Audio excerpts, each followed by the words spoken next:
Well, I mean, software delivery is just another way of saying changing software, right? And when you change software, what do? You add features, you create new products, you fix bugs, you close security holes. These are all important to a business. And how has the way businesses deliver software changed in recent times? Well, I mean, DevOps is the big thing that changed in the last 15 years, right?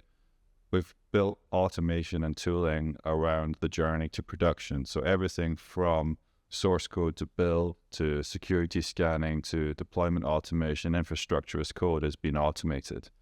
And with that automation process, it's also a cultural change around you build it, you run it, having this ownership of the entire life cycle of software with those that are creating it. So those two important things that DevOps brought to the table has totally changed how we deliver software these days.